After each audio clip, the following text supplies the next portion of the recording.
I'd like to call on Sam Weems to come up and give the invocation, open the meeting, which we will follow with the pledge to our flag. Would you please stand? Sam? One of the main things that I can appreciate about Bruce is that he does something that I haven't seen any of the other monetary realists do, and that's take the simplicity of the scriptures and apply them to our monetary problems today. The answers have been there since the writing of the Old Testament, but they've been skipped over by almost everyone who's pursued these subjects. So I hope that you'll all find that Bruce can point out some of the answers that are in the scriptures, and that God's infallible word has always had the answers there for us. We've just overlooked them. To have you join me in prayer. Dear Lord God, our Heavenly Father, we ask you this night that you would turn the heads and the ears of this nation, that they would awake and realize the problems that we are facing. They would realize that we have turned from your ways and your truths. Because of our turning away from you, we have suffered wars and plundered the wealth of this nation. We ask you, Father, that you would return to us the freedoms that we once had and would restore to us the justice and the honor of this country, those things that our forefathers fought and died for. We pray that the children and the young people of this nation will find the truth in them and will carry on in the tradition that we've been given. We thank you, Father, for the many people, the great patriots who have come out to find this message, to step forward, to stand up for the truth, to suffer if necessary. We ask your blessing upon them, Father. We ask your blessing upon this group of people tonight. Ask that their ears be open, that they might receive this message. We ask in the name of Jesus Christ, our Savior. Amen. I pledge allegiance to the flag of the United States of America and to the republic for which it stands, one nation, under God, indivisible, with liberty and justice for all. I first met Bruce McCarthy person to person a few months ago, Labor Day weekend in Boulder, Colorado at the NCBA convention, National Commodity and Barter Association, formerly Barter Exchange. And I was already knew the man by reputation. I had heard some of his tapes and had read his fantastic book called Credit is Debt is Slavery. He has previously written another book and since written another. 5% of What is appropriately titled book that I got from him this afternoon. I'm already maybe 40 pages into, of course, concerning state sales tax. And it's quite good. I recommend it to you. At the break time, you can have a look at those over on the table. Bruce is a former charter pilot and helicopter pilot and bush pilot and corporate pilot. And he is a former private businessman, proprietor and president of the Cracker Barrel Company in a small store and sandwich shop in small business in the great state of Maine. He's has a tremendous working knowledge of the whole money system and what it's all about. And I don't think I have to spend any more time selling you people on that, because that's why you're here. So would you, with me, be kind enough to welcome my friend and yours, Bruce McCarthy, a patriot.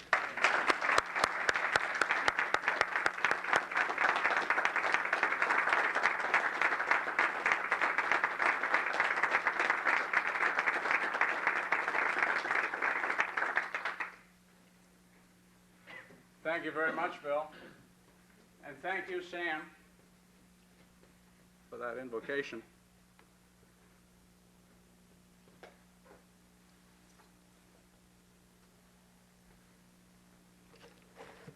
I'm going to work from an outline tonight, which is my habit to do.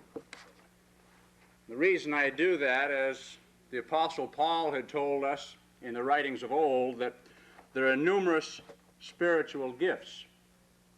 One is the gift of healing. One is the gift of teaching. Another is the gift of prophesy. But I have the greatest gift of all. I have the gift of tongues. And I can keep mine going all night long if I have to. So I use an outline to keep me on target and to keep you people from getting too tired of my physiognomy or face, whichever you choose. This will be a two-part presentation. A little ways beyond the halfway point, we'll take a break so you can get the circulation going in your fanny again. The second half, we'll try to wind up with a few positive statements. I tend to be a terrible doom and gloomer, and we might just as well end this on a bright note if it's possible.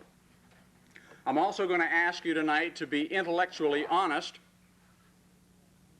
and not to answer a matter before you've heard it. King Solomon had told us in Proverbs 18:13 that a man who answers a matter before he hears it, it is folly and shame unto him. So we're hoping that there won't be any shame and no ensuing folly, or vice versa. I'm not an expert on this subject or any other subject. I might be an expert on me, but I'm not very interesting. The only thing that might qualify me as an expert tonight is that I'm more than 50 miles away from home. But I don't want anybody to get the idea that what I'm going to be telling you tonight is something that I've known all along, and oh, for you dum-dums, you haven't known, because I'm very new in this. I've only been active as a patriot for 3 years. I've been interested in the problems of our country since I was probably 10. I was sent to bed by Ma and Pa because it was your bedtime, Bruno. Go to bed now. And I'd sit at the top of the stairs with great big ears listening to my brother unwind on my parents. And I don't know if you've ever had that situation or not where you knew something that your parents didn't know, like the conspiracy theory of history or something of that nature, and you thought, well, I'll just tell my folks and they'll believe me. Fat chance.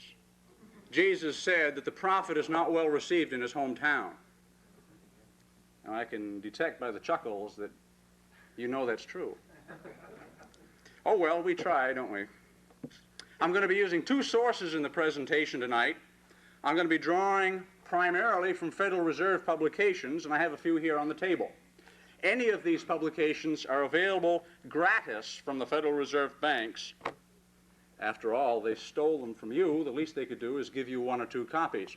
In fact, they'll give you as many as 25 copies of each book. They'll send them to you by the box load. Don't worry about the postage that they pay. They get the postage for nothing, too. We'll also quote occasionally from the ultimate truth, and that is the book. I'm reminded of a statement that maybe some of you might have heard made by Dr. Stuart Crane. He was on an airplane, and he overheard 2 people discussing the Bible. And, of course, in Crane's typical sarcastic manner, he told us that these people really didn't know what they were talking about, but they certainly had their opinions. And he turned to one of them in particular, and he said, you know something? He says, you got a problem. The guy says, what's that? God didn't ask you. That's the nice thing about this book, is that if you don't like what I quote out of it, you don't have to blame me because I didn't write it. God didn't ask you, and he didn't ask me what we thought of it. You know, in 1 Timothy 6:10, we read in part that for the love of money is the root of all evil. Now, we don't have any money in circulation in the United States, but we do have receipts for money in circulation. So if you happen to know of anybody who likes receipts for money, then now the love of receipts for money is the root of all evil. The Bible doesn't say that money is the root of all evil. It's the love of it. In fact, Jesus said in Matthew 6:24 that you cannot serve 2 masters. For you'll love the one and hate the other. You'll cling to one and despise the other. But you cannot serve God and he didn't say Satan, Lucifer, or the devil, which most of our churches seem to worship indirectly. He said mammon. Mammon is the god of wealth, riches, or money, or receipts for money. Now, if there's anybody here who happens to believe that the federal government is wasting money, spending money, and taxing money from you, during the course of this presentation, or before we're finished tonight, or before I get out of this property, or off this property, if you can figure out what the substance is that the federal government is taxing, spending, and wasting, you identify it for me, and I'll give you 1 pound of it absolutely free. We'll make that offer numerous times tonight. I'm confident that no one will be able to collect. I certainly hope not. Hate to be made a fool of in my own presentation. And we also know from the scriptures in Ecclesiastes 10:19, King Solomon and his infinite wisdom stating that money answereth all things, and in 1:9 of Ecclesiastes telling us that that which has been will be, and there's no new thing under the sun. So history is going to repeat itself, and we're just doomed to repeat a little bit more. One thing that does come across my mind from time to time when I make a presentation is that I can sense that there's one or two people in every room that would like to get just to the bottom line. Let's just get to the end of this thing. Tell us what the solution is, and we'll either accept it or reject it. Most likely they'll reject it. But in the Proverbs at 17, verse 24, it tells us that wisdom is before him that hath understanding. Getting to sound like a Bible lesson tonight, isn't it? But I promise I won't take a collection. I think somebody else might have already taken one, but I won't take one. But the eyes of a fool are in the ends of the earth. I think that's probably what's wrong with a lot of our churches, among other things in this country, is that they like to go to Revelation, try to see how it's all going to end, and they miss an awful lot of substantive books within this book in so doing. You know, truth is stranger than fiction. I asked a Baptist pastor one day if he believed that, and I couldn't believe it. He hesitated and didn't give me an answer. He wasn't sure if truth was stranger than fiction. Well, any Bible student, all he has to do is to think about Jonah being in the belly of a whale for 3 days. The Bible asserts that that's true. Isn't that stranger than fiction? Or maybe we can march around a city a few times and then we'll shout and blow our trumpets and the walls will collapse. And here's a pastor who didn't believe that truth was stranger than fiction. Or one who was raised from the dead. Or even called another one out of the tomb who was 4 days in the tomb, and as the scripture says, he stinketh. And that was Lazarus come forth. And the pastor wasn't sure if truth was stranger than fiction. Probably doesn't know the book too well. Why is truth stranger than fiction? Could it be that we've accepted so much fiction as being truth that when we hear the truth, it's stranger than fiction? That's what we're going to discuss tonight. At one of the meetings where I spoke this summer, before I spoke, I just hurriedly jotted down a few misconceptions that I had harbored. Let's see if you shared some of these with me. One was that I believed we lived in a free country. That was the first one. Doesn't most everybody believe that? Here's a little book called The Price System by the Federal Reserve Bank of Philadelphia. And on the very first page, they tell us something that's rather interesting. Quote, although the changes have been gradual and may not be too noticeable, the economic system we call free enterprise is different than it was just a few decades ago. For one thing, it isn't quite so free as it used to be. Well, so much for the free country. Two, I once believed we live in a democracy. The reason I believed that was because I was taught that in the public school system. And then I watched the psychopaths on TV, the politicians, tell us that we live in a democracy. Well, that's funny. Article 4, Section 4 of the U.S. Constitution says that the state shall be guaranteed what kind of a government? Republican form of government. But you know, the word democracy goes even deeper than that. Democracy comes from the Greek demos, man, kratein, to make rule. Man makes the rules. Then we turn around and we assert that our founding fathers believed that they had the rules in the big rule book. And Isaiah told us in 33:22, for the Lord is our lawgiver. And for those New Testament Christians who think that the Old Testament was somehow nailed to the cross along with all the laws and the commandments, James confirmed that at 4:12 when he said, for there is but one lawgiver. That gets to another one of my misconceptions, is when the TV news media tells us lawmakers met in Washington today. No, they didn't. My lawmaker did not go to Washington. All of his laws were already written. We didn't need any new ones. So we don't live in a democracy. We were supposed to have lived in a theocratic republic. Theos, God, kratein, to make rule. God makes the rules. We've got a name for Washington, D.C., don't we? It's Malfunction Junction. In fact, if you don't like your politicians, you write them a letter, you write Malfunction Junction, put the zip code down there, and we should discover whether or not Postmaster General Day's zip code system works, and we'll also inform our public servant what we think of his city. I also believed in a two-party system. But you know, if the Constitution was the supreme secular law of this country, I don't know why we'd need two parties to enforce it. And I also believed at one time in the separation of church and state. I'm afraid too many of our pastors still believe that. But the Bible seems to be fairly clear. Psalm 127:1 tells us, it is getting to sound like a sermon, isn't it? That unless the Lord build the house, they labor in vain them that build it. The only thing that's going to make the Patriot movement really move is when we do it in accordance with this book. And then the freedom movement will be unlike any other movement that has swept the world. Well, we have various problems in America, and I don't think they're new to you. We have the homosexuals parading in the streets claiming that they have their rights. We have economic distresses and dislocations, foreclosures. We have insecure people, can't seem to keep their savings up to par or up to snuff with their diminishing returns.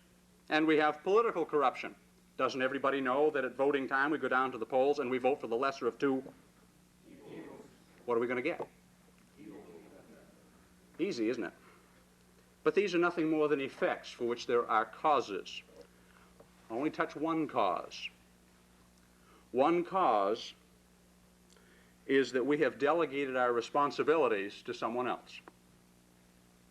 The responsibility of raising the children was delegated to the public school system. People didn't want to be bothered to teach see Jane run, see Dick run. In fact, we didn't even want to bother to teach our children about sex. So now we have the queers do it for us. We didn't want the responsibility of solving our civil relations, so we looked for a third-party mediator.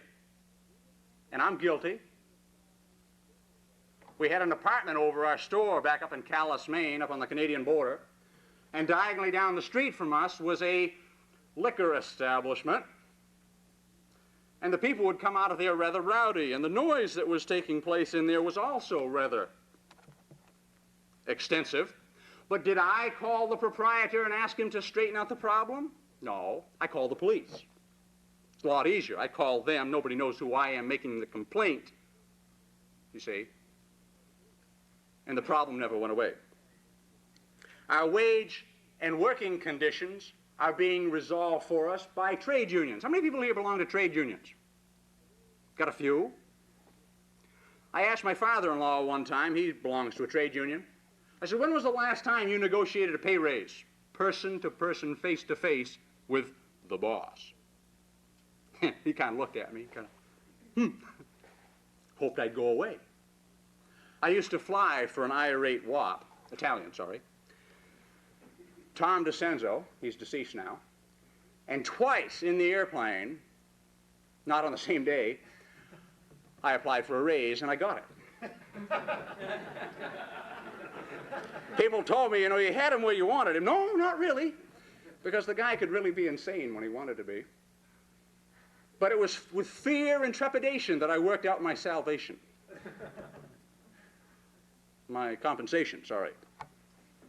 But you see, we delegated that responsibility to the trade unions. Hey, you negotiate my wage increase for me. I don't want to face the boss. We'll pay you to do it. Our books and records we delegated to a third party called the CPA.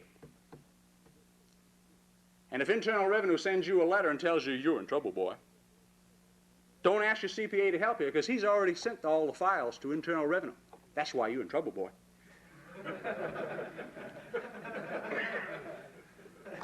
Then we delegated our legal battles to the lawyer. Woe unto you lawyers, you hypocrites, you heap burdens upon the people, grievous to be borne, you lift not one finger to remove them. Who said that? Jesus the Christ. Luke 11:46. He loved lawyers. Put them in his mouth, chewed on them a little while, spit them out. But you see, we don't want to represent ourselves in a courtroom. I don't know why we should anyway. The Pharisees and the scribes sit in Moses' seat. I don't want to be there. So we delegated that to the lawyers. And everybody knows it's not how much you know these days, it's how good a lawyer you've got. So much for law. Then we delegated the responsibility to take care of our money to the banker. Thank you for the building. And what did he do with the gold and silver? He stole it. What did he leave us? Receipts for gold and silver. And then we delegated the responsibility of our morality to a third party called the preacher. And we told him, look, preach, this book's a little too deep for me. I haven't got time to read this, Genesis to Revelation. You tell me what the secret doctrine is in that book that you secure with the crossed keys. You unlock the secret doctrine for me, and I'll come and I'll listen to a little sermon once a week, but don't give me any more than about 2 scriptures a sermon. So we go and we listen to our preachers, even gay preachers. You know, the scriptures tell us with regards to responsibility in 1 Timothy 5:8, quote, but if any provide not for his own, and specially for those of his own house, he hath denied the faith and is worse than an infidel.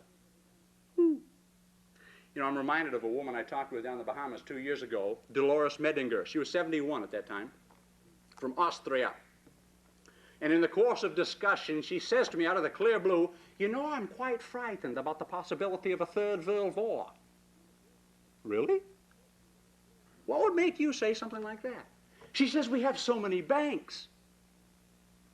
In Austria, she says, we have banks on every street corner. And she says, that's exactly what happened before the last World War. She's old enough to remember. She'd be 73 this year. Her number 1 son, Gregor, also works for an international banking firm in New York, New York. A very perspicacious statement from this woman. Frederick Lewis Allen, an American historian back in the 40s and 50s, said that one of the most difficult tasks for a historian is to record the events taking place right under his nose. That's why this room isn't full. And I thought when I was coming over here, we must have driven 30 miles. I thought if only half the people on 285 understood the problems in America, the revolution would have already taken place and we would be looking forward to economic prosperity. Unfortunately, they don't care or know, one or the other, aren't called to know. Representative Ron Paul, speaking before the House March 31st, 1982, put our financial dilemma this way, quote, during 1971, business and personal failures and bankruptcies totaled 201,352. During 1981, just 10 years later, that figure reached 519,063. Aren't you glad you live in the richest country in the world? During the first 2 months of 1982, he says, that rate has accelerated by 50%. You know, I bet there's someone here who knows more about the money issue than I do, but I have no way of knowing it right now. And there may be someone here who knows less than I know, but there's no way I can know that either. So we're going to have to do a little fine work tonight. We're going to get out the chainsaw, and we're going to do our dovetail joints very carefully. I've got an article here that appeared in the business section of the St. Louis Globe-Democrat, Tuesday, June 1, 1982. And it's got an interesting title. Just what is money? Does anyone know? The business section. And who do you think it was written by? Anybody here ever heard of Louis Rukeyser? Yeah. Dateline, New York, headquarters of just about everything good, bad, and indifferent in America. Quote, some of the nation's leading experts on money have begun very quietly to make what many would regard as an astonishing admission. What is it? They don't know what they're talking about. In this case, as it happens, they mean it literally. They don't know what money is in 1982. Who doesn't? The experts. The experts? Take George W. McKinney, Jr., a highly respected economist who is retiring next month from New York's Irving Trust Company. No spring chicken, no small bank. Rukeyser puts to him this question, quote, is it then that we just don't know what money is these days? Who here would dare to ask such an absurd question of a retiring economist? Here's the answer. Quote, never did know.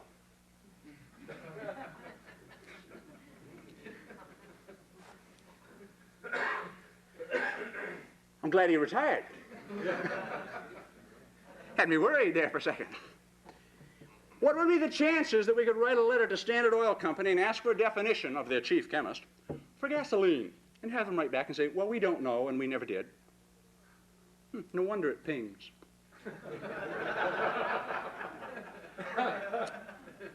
Or we could write a letter to McDonald's Corporation and ask for a definition of Hamburg. And they write back and they say, we don't know, we never did. Come to think of it, I'd believe it. I've heard that. I guess it's not Kansas beef. The Fed shares in this confusion along with Mr. Rukeyser and Mr. McKinney. Here's a book called The Federal Reserve System, Purposes and Functions, page 10. Quote, for one thing, it is not clear how best to define money. The monetary authority of the United States of America isn't sure how to define money. This is put out by the Board of Governors. Economists have not been able to agree on the best definition of money. Those are the experts. The Federal Reserve publishes 3 definitions. Take your choice, I guess. The 3 measures are, notice what they do there? They start off by telling us that they're going to give us 3 definitions. Then in the next sentence they tell us we're going to have 3 measures. Is the measure of something the definition of it? Of course not. Diverse liquids like kerosene, gasoline, alcohol, water, tea, tobacco, I should say Coca-Cola, are all measured in gallons. But do gallons define the substance being measured? Of course not. But they say here the 3 measures are A, money narrowly defined, B, money more broadly defined, and C, a broader definition. I did a little discreet editing there, but it wouldn't have made an awful lot more sense if I hadn't. I have a book here. It's called Readings in Money, National Income and Stabilization Policy. Takes half a day just to read the title. The word policy, you notice how that word shows up many times when you're talking about economics and government? What is the root word for policy? Police. Policy. What does that mean? To control, manage, manipulate in a free country? The word policy is used in this college-level text no less than 2,177 times. And that's a word that we just pass over so easily.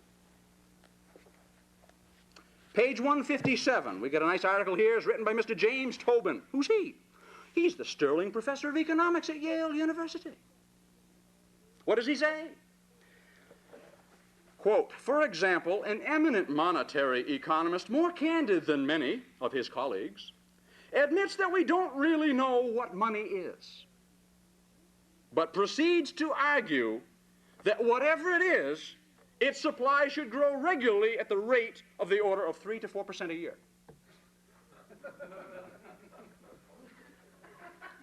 What is money? I don't know, but it ought to grow 3 or 4% a year. Very good. Go to the head of the class. There'll be no competition with a mind like that. There's an article that appears on page 117, numerous pages here, and this one is authored by Paul Samuelson and Robert M. Solow. Who are they? They're both professors of economics at Massachusetts Institute of Technology, MIT. Page 117. Everybody here is interested in inflation. Nod your head, yes, you're interested in inflation. Yes, good. We're going to find out what it is and what causes it. If there is anything in this line of thought, it may be that one of the important causes of inflation is inflation. Page 118. We leave it as an open question. It may be that creeping inflation leads only to creeping inflation. It takes two authors to write that. Rightly did Jesus say that when the blind lead the blind, they both fall into the ditch. Anybody want to follow? I think everybody here is aware that the pieces of paper that we carry around with us are becoming worth less and less with each passing year. I'm not standing up here and telling you these are worthless. I know they're not worthless. At law they are, but in actuality they're not. Because I know I can expropriate from this man right down here 100 times more of his property with this piece of paper than I can with this piece of paper. Where did the value come from? Where did the worth come from? From him, right here. They're not worthless. 3 times in American history, this being the third one that I know of, we have had a debauchery of currency notes. The first time that I'm aware of on a large scale was with the Continental Notes. The Continental Notes were issued by the Continental Congress, hence the name. Now, they were a promise to pay gold and silver. They were merely a bearer certificate, if you will. The only problem was they didn't have the gold and silver to pay the notes. And it didn't take very long before our ancestors, being a little closer to reality, understanding, and God than we are today, they figured out that there was a flaw with these notes. The late Merrill Jenkins of St. Louis discovered, for example, that in the mid-1700s, a haircut in the United States could cost as much as $750 of these notes.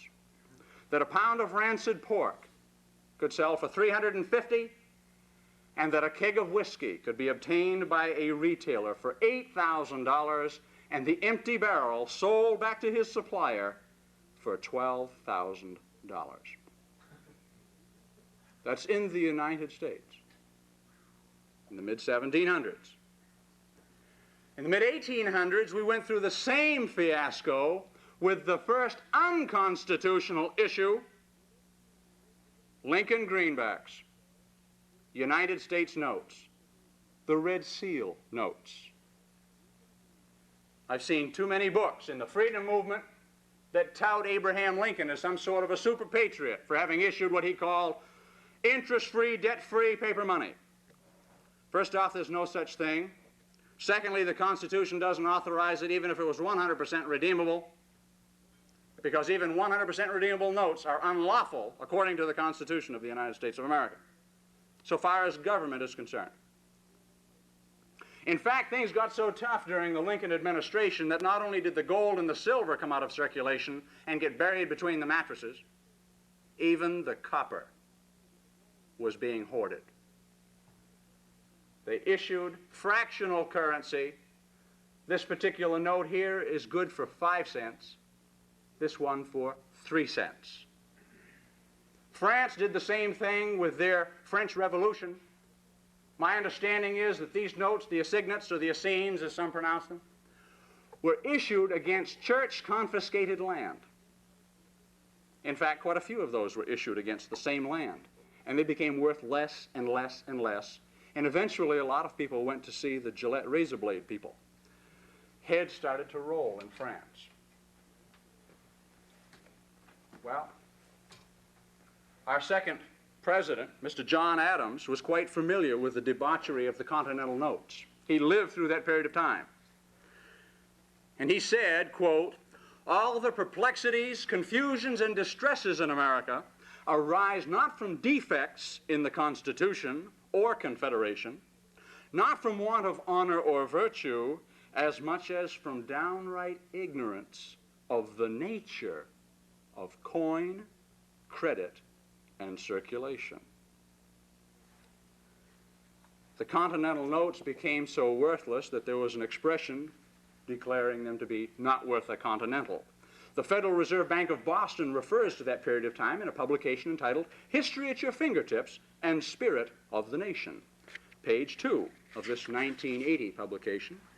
Quote, as George Washington put it, a wagon load of currency will hardly purchase a wagon load of provisions.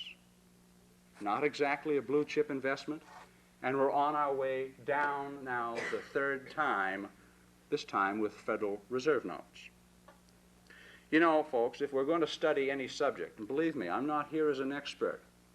I wish that I were standing down at the same level. I don't like to look down on an audience. It's incumbent upon us to understand the words that we're using. Words are so important that in 1961, the Committee on the Judiciary of the United States Senate caused to be published a pamphlet entitled Wordsmanship. And they gave it a subtitle, Semantics as a Communist Weapon. Most of us menfolk think of the AK-47, MiG-25s, Bears, Bisons, and Tu-144s, etc., as being the hardware of communism. Heck, they can't even whip Afghanistan, and they've even resorted to using SOMAN, yellow rain, nerve gas. And they can't whip those people who have been fighting there for how long? 4 years? Afghanistanis are using rifles 30 years old, and the Soviets can't beat them. And we've got people that have watched that movie the day after, so petrified because we have an enemy without. And who built that enemy? We did, for our own destruction. But the Bible says that, doesn't it? In Deuteronomy chapter 28, gives us the blessings and the curses. Verse 15 through 68 give us the curses for disobedience. One of those curses is that you will build a house, but another will live in it. You will plant, but another shall reap. That's our curse. Our farmers plant the wheat. The Soviets get it for absolutely nothing. They don't pay for it. But if you think that they do, you tell me what the money is that they use to pay the farmers for our wheat, and I'll give you 1 pound of it absolutely free. Page 1. This is a Stephen T. Posney, Director of International Studies. This natural confusion of language invites artificial manipulation. A medieval French king said, quote, he who can't dissimulate can't rule. What does dissimulate mean? That's a terrible word to use because, you see, none of us know what it means. I had to look it up myself. It means to conceal by pretense. He who can't conceal by pretense can't rule. In other words, if as a king you can't look at your constituents with a straight face or with a smile as you're putting it to them, you'll never make it in the king business.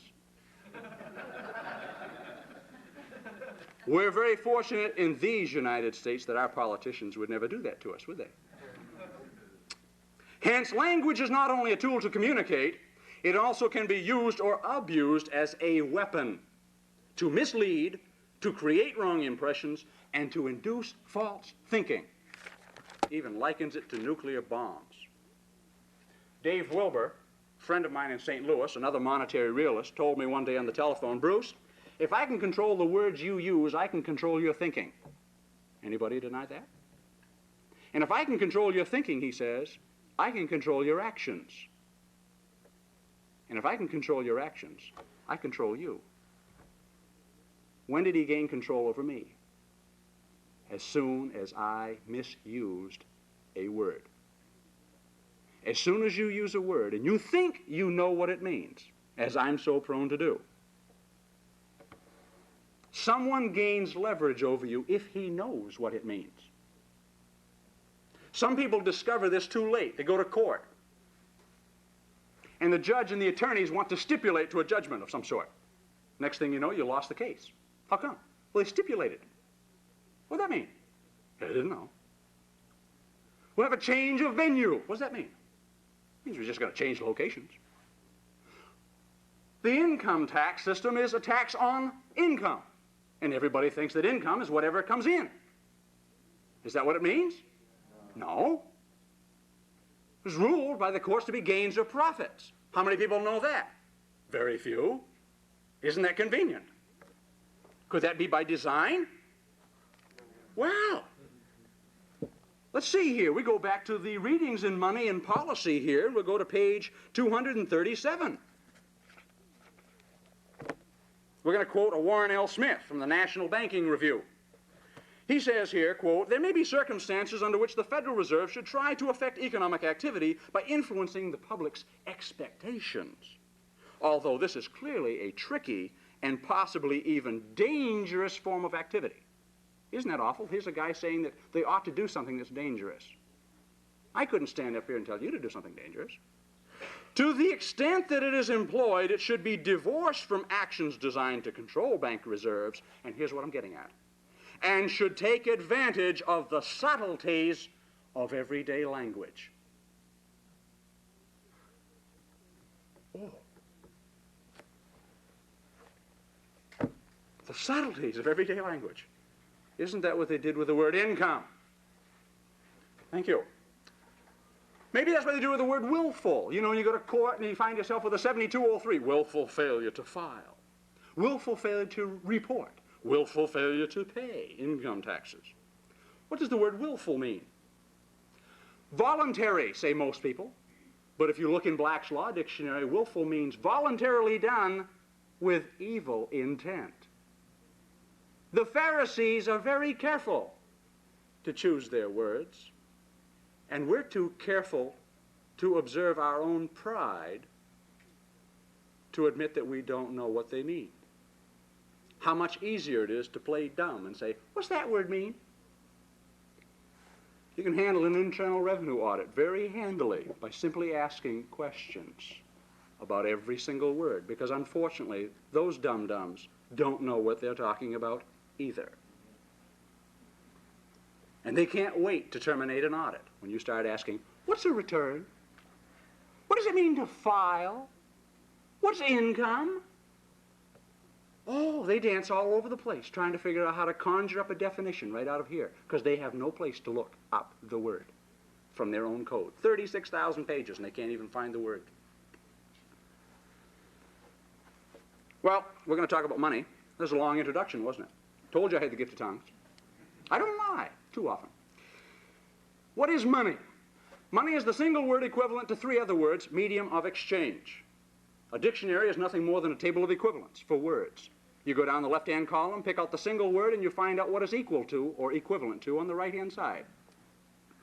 The Federal Reserve will tell us in the book here called Glossary, for example, on page 1, that money is, quote, anything that serves as a generally accepted medium of exchange. Wonderful. How many mediums of exchange do we have here? How many numbers do we have on the piece of paper? There's a conflict. Supposing I pass this pen to this gentleman down here for this nice gold leaf that he has on his lapel. He agrees to the trade, the parity, if you will. We exchange. We swap, we barter.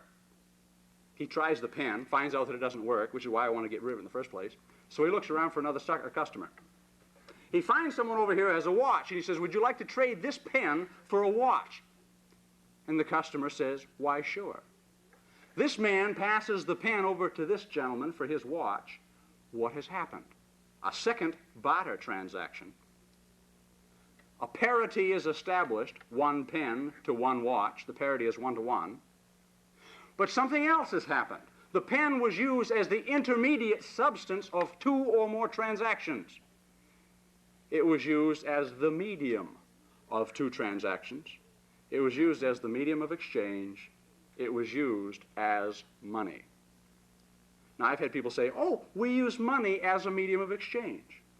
No, we don't either. Money and medium of exchange are exactly the same thing. You can interchange the terms, but you cannot use money as a medium of exchange, because nobody knows what money looks like, because, unfortunately, there's no such thing as money. That was probably the greatest revelation that I got from the late Merrill Jenkins. There's no such thing as money. It's an abstract term. There's no such thing as furniture, a furniture.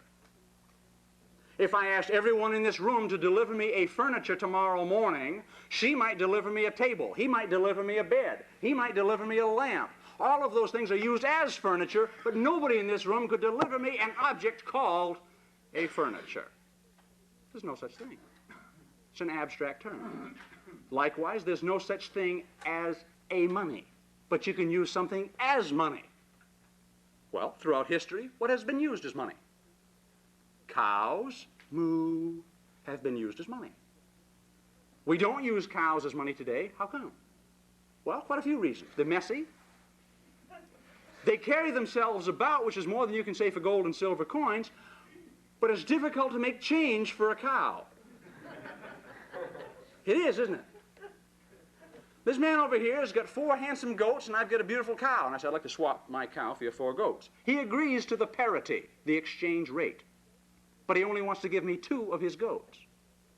Mathematicians in the crowd have figured it out. If 4 goats equals 1 cow, ergo prompta hoc, therefore, 2 goats must equal half a cow.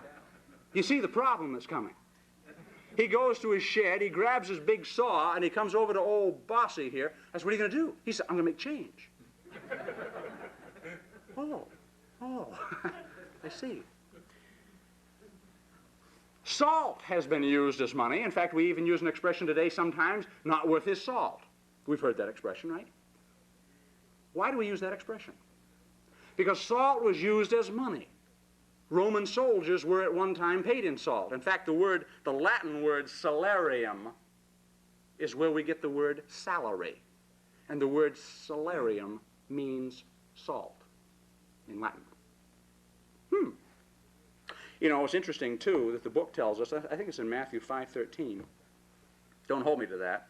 But Jesus said of the Christians, he says, you are likened unto salt. He says, ye are the salt of the earth. Why would he call Christians salt?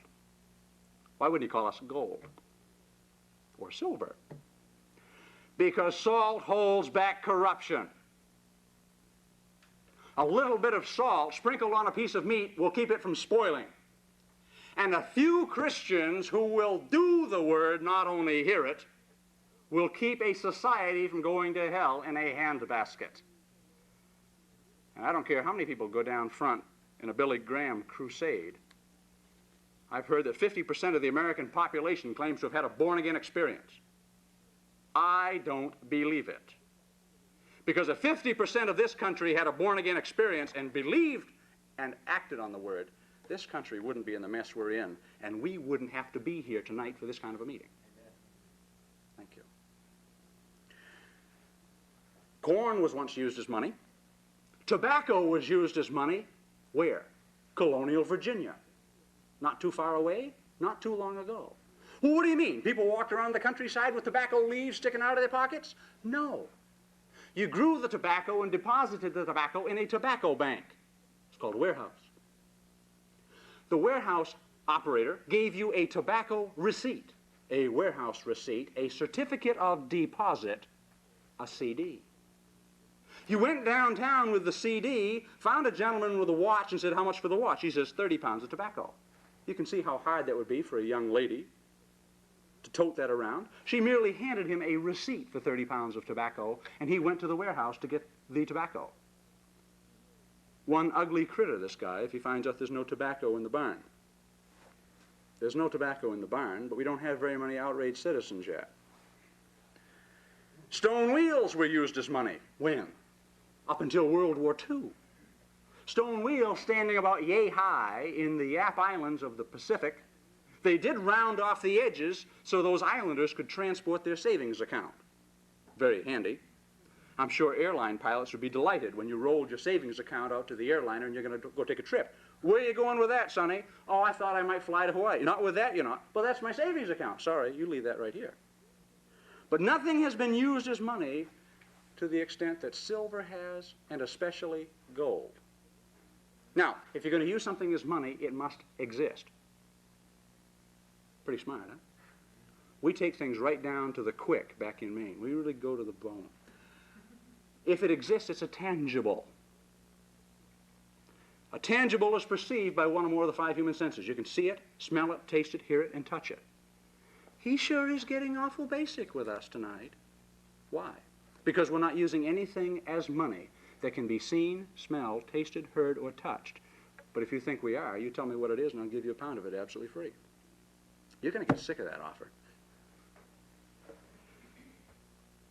If something's going to be used as money, then it exists in one form or another. It's either a gas. What are the other two? But there's no gas, liquid, or solid being used as money in the United States of America. At law, what were we to have used? You'd think in a nation that writes 150,000, 200,000 statutes a year, that's the United States, land of the free and home of the brave, licenses required. You'd think that we would have written a statute which would identify what we're going to use for public purposes, at least, as money. And we did. How many people here have read the Coinage Act of April 2nd, 1792? Good. You can get a copy of that from your legislator down in Malfunction Junction. Tells us in section 11, quote, in part, be it further enacted that the proportional value of gold to silver in all coins, which shall by law be current as money within the United States. You notice our founding fathers didn't say that gold and silver are money. They're not. They're metals. But you can use them as money. There's no such thing as money. It's an abstract. Section 16 tells us, in part, quote, and be it further enacted that all the gold and silver coins which shall have been struck at and issued from the said mint. What was the first mint authorized by Congress? Where was it? Philadelphia. Shall be a lawful tender, not a legal tender. Difference between lawful and legal. Anybody know what the difference is? Lawful has higher, it's a higher connotation. It's right. Lawful contemplates the substance of law. Legal merely contemplates the form of law, according to Black's Law Dictionary, 5th edition. They're not synonymous. Something may look like law, but it may not necessarily be lawful. Therefore, it's only legal. Shall be a lawful tender in all payments whatsoever. We underscore the word payments because it is impossible for anybody in this room to pay anybody anything in these unless the contract calls for the delivery of Federal Reserve notes. If the contract calls for the delivery of those things and you deliver them, then you have paid, delivered, according to the contract. If the contract calls for artichokes and you deliver gold, have you paid? No, because you violated the provision of the contract. It called for artichokes, not gold. If a contract calls for dollars, you cannot pay by delivering a receipt for a dollar quantity of a substance. You violate the contract. Article 1, Section 10, Paragraph 1 of the U.S. Constitution says that no state shall pass any laws impairing the obligation of contracts. Now, the Coinage Act, a lot of people think, is a very old document, probably isn't current. Federal Reserve Bank of Boston, 1980 publication, Liberty and the American Eagle, page 2. The Coinage Act of 1792 is still the law. Good. I'm glad of that. Because it is in pursuance with supreme law, and what's the supreme secular law of the United States? Constitution. Declares itself to be the supreme law, Article 6 and Paragraph 2. And all statutes shall be held in pursuance thereof. That means they've got to be in harmony. Article 1, Section 8 and Paragraph 5 of the U.S. Constitution gives Congress the power to coin money. Can you coin those? And regulate the value thereof. What did that mean? That simply meant that all of the coins that came out had to be a particular weight and purity. They all had to be the same. Regular, regulated. Check blacks under the word value, even 5th edition. And fix a standard of weights and measures. 16 ounces to the avoirdupois pound still, and a pound of bacon is just as much of that unclean meat now as it was in 1792. Funny thing, a dollar quantity of silver isn't quite the same as it used to be. But if you fix a standard of weights and measures, can you change your mind? What do they do twice a day over in London? The Rothschild family gets together and has a little party, and they do something with gold. What do they do with gold? They have a fixing every morning. What are they going to do at night? They're going to fix it again. What are they going to do tomorrow? Going to fix it again. Didn't stay fixed very long, did it?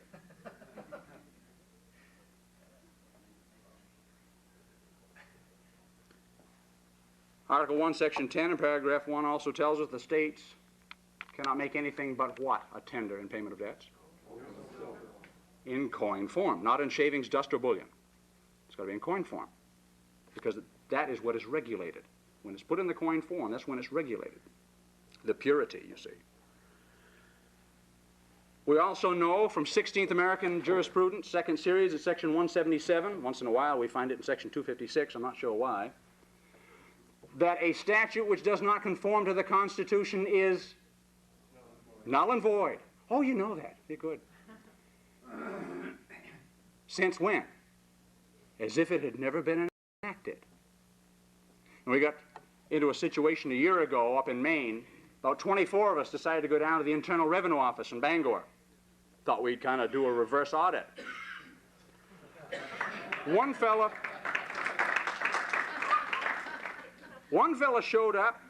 I don't know why. He had a .22 pistol on his hip.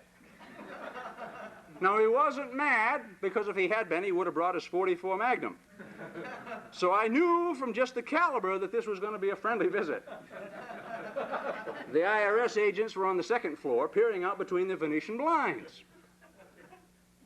We had FBI agents cruising all around the front of that federal building. This guy's across the street in the post office parking lot. And pretty soon, a police cruiser beep, stops. And two of the boys get out. I've got nothing against policemen, so long as they uphold the law. And immediately, FBI agents from our side of the street descend on our fellow across the street like stink on manure. That's quick.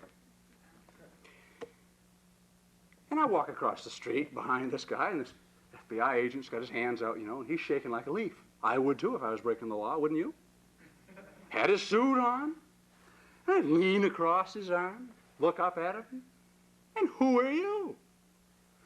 Pulls out his badge, still shaking. Such and such, I forget what his name was. FBI, stand back. The guy's got a gun. They might be shooting. Have you got a gun? Yes, I do. Well, what's the problem? I can't even see yours. At least I can see his. Two more policemen show up. What's going on here anyway? I said, gee, this guy's got a gun.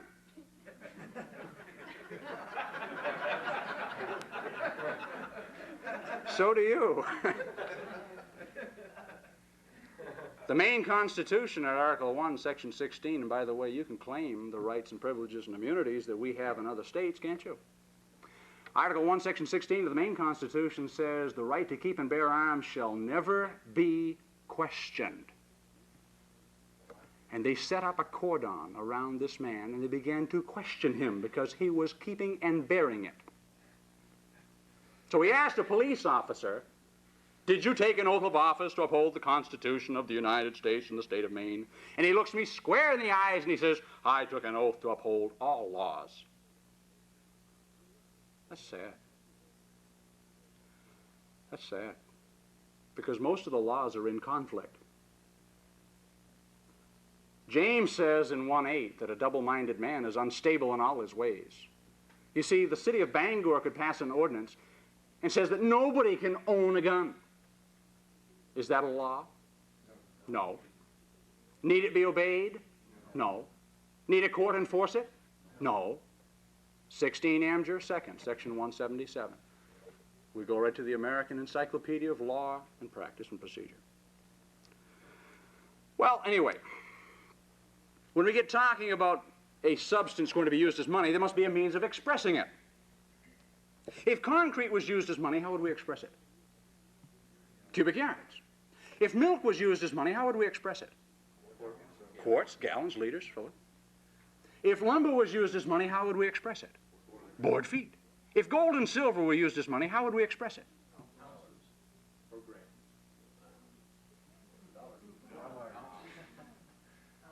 We have 3 systems of weight measurement in America, not counting metric. I don't count metric. I'm kind of opposed to that. Don't know why either. Just prejudice, I guess. The avoirdupois system has 16 ounces to the pound. The word avoirdupois comes from the French. It means to have weight, or 7,000 grains if you like the grain system.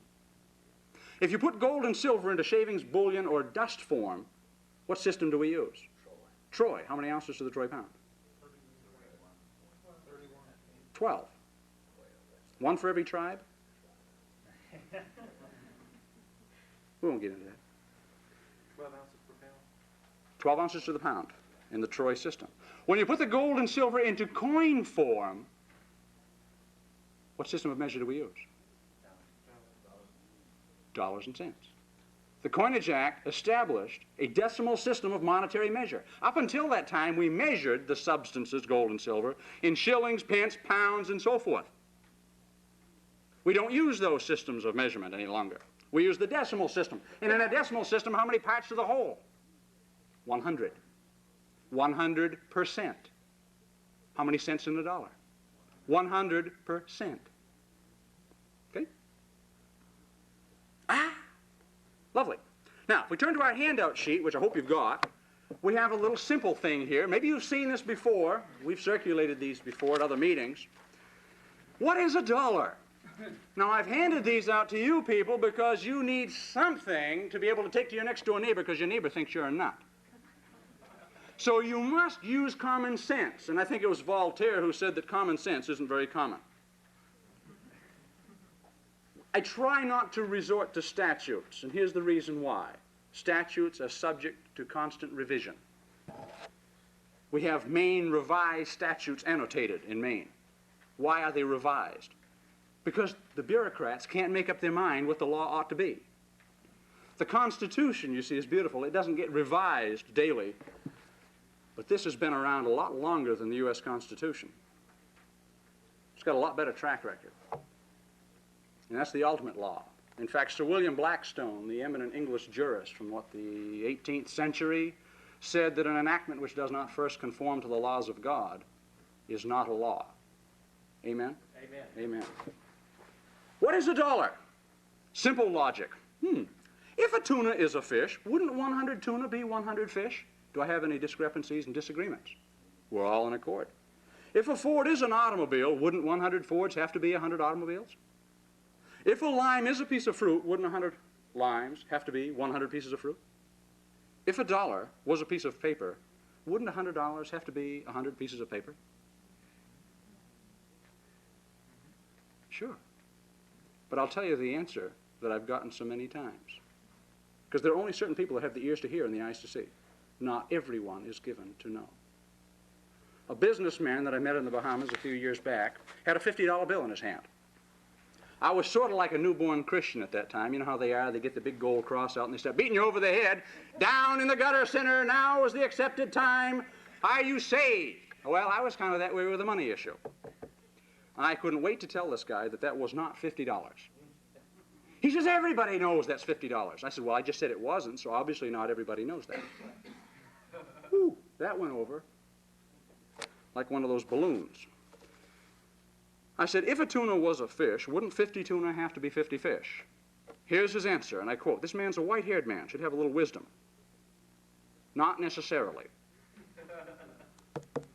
I could have killed him. Should have, probably. I may get my chance later. You see, he could anticipate the second question, couldn't he? And he was not going to be made a fool of out of question number 2. So he headed me off at the pass and became a fool on question number 1.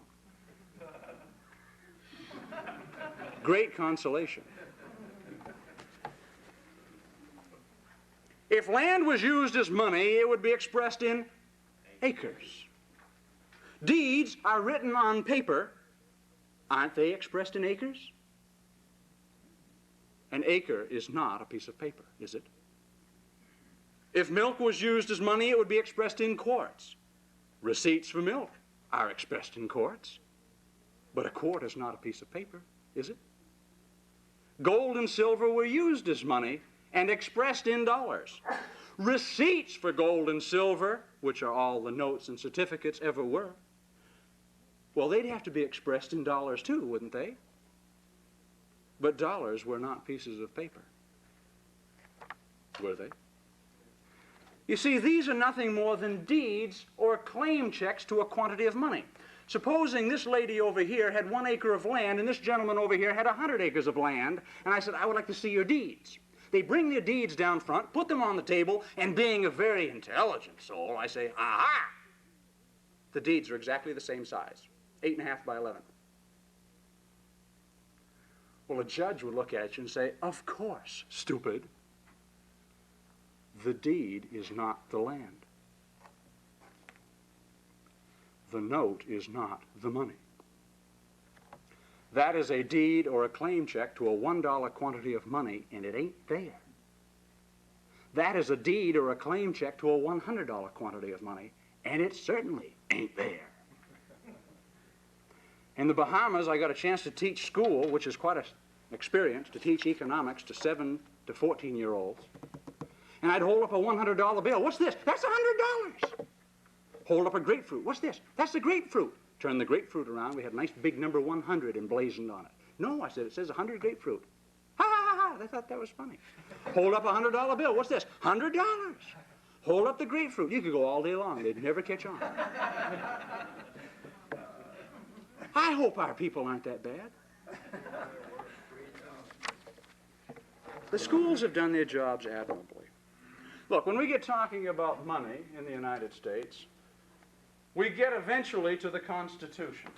Article 1, Section 10, Paragraph 1 says, no state shall make anything but gold and silver coin a tender and payment of debts. Page 2 of your handout sheet, I think, has a picture. No, page 3. Switch on me. Page 3 of your handout sheet has a picture of these coins. The top row of coins were minted by the United States Treasury up until 1933. They bear a nice, harmonious relationship one to another. The coin way to the left weighed $1. The coin way to the right at the top weighed $20. Now, if you don't like to weigh things in dollars, and most people have never thought of dollars as being units of weight measurement, they thought it was worth or value, and that's not what it is at all, because those are subjective terms. I see a man up back here who's got kind of a chrome top. What value would that man up there put on a comb?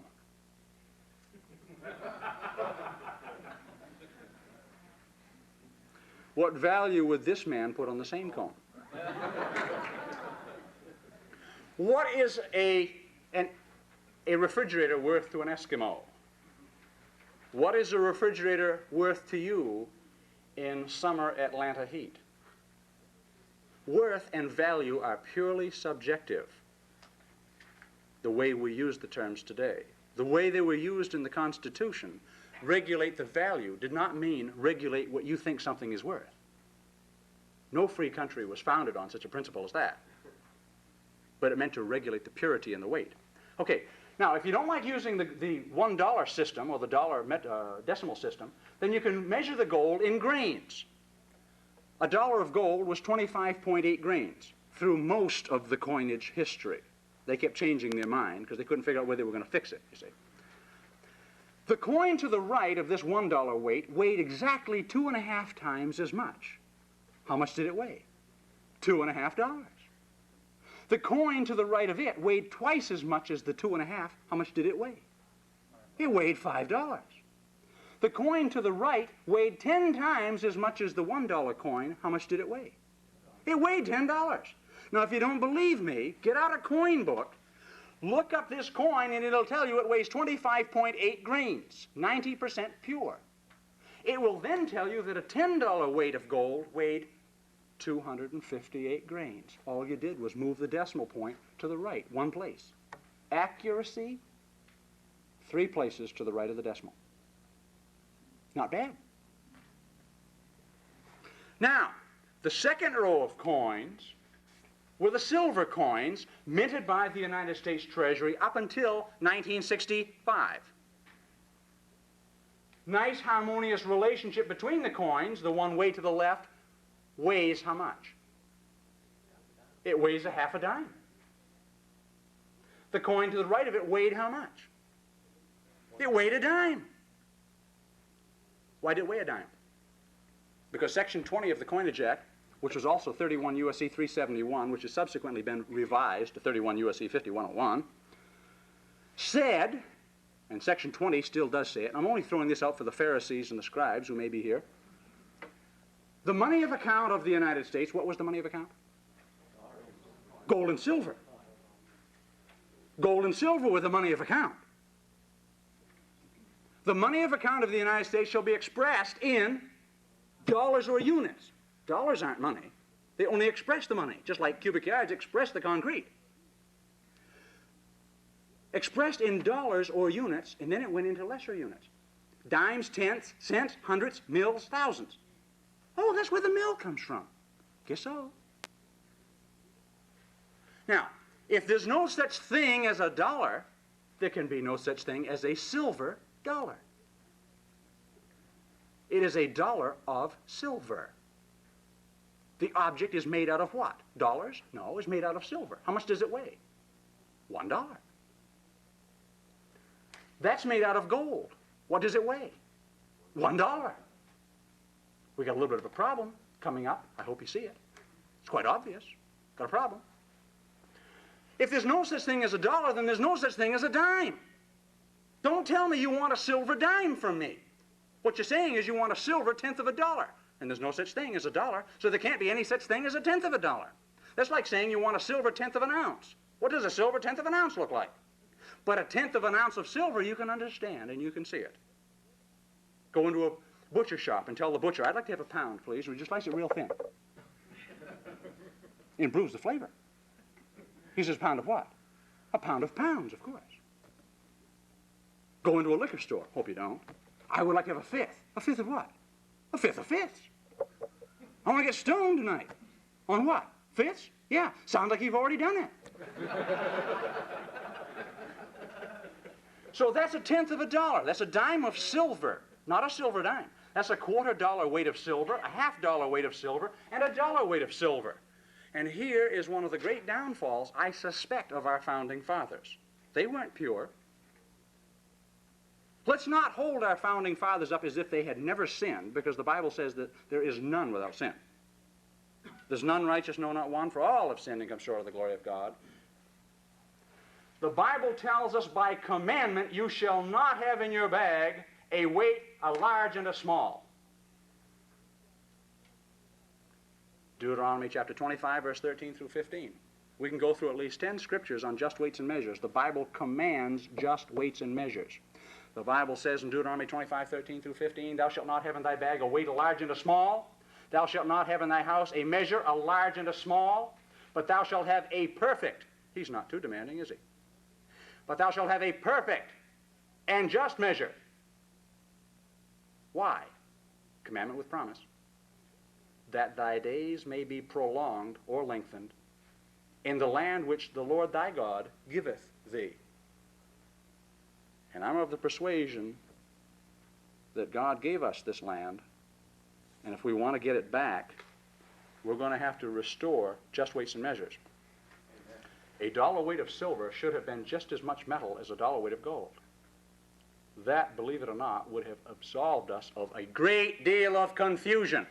Can you imagine this man over here goes into my supermarket, as does this gentleman on my right. He gets a pound of salt and he gets a pound of sugar. They both come up to the checkout counter, and this man over here on my right gets a little bit incensed because he's got a little tiny parcel of sugar, and this man's got a great big parcel of salt. But both packages declare they weigh a pound. But his is much smaller. He says, what gives here anyway, Mr. McCarthy? Why, I said, don't you know? Sugar is more valuable than salt. Therefore, a pound of sugar is an ounce, but a pound of salt is 16 ounces. Do you have any idea how confusing it would be if our systems of weights and measures was predicated on such a fallacy as that?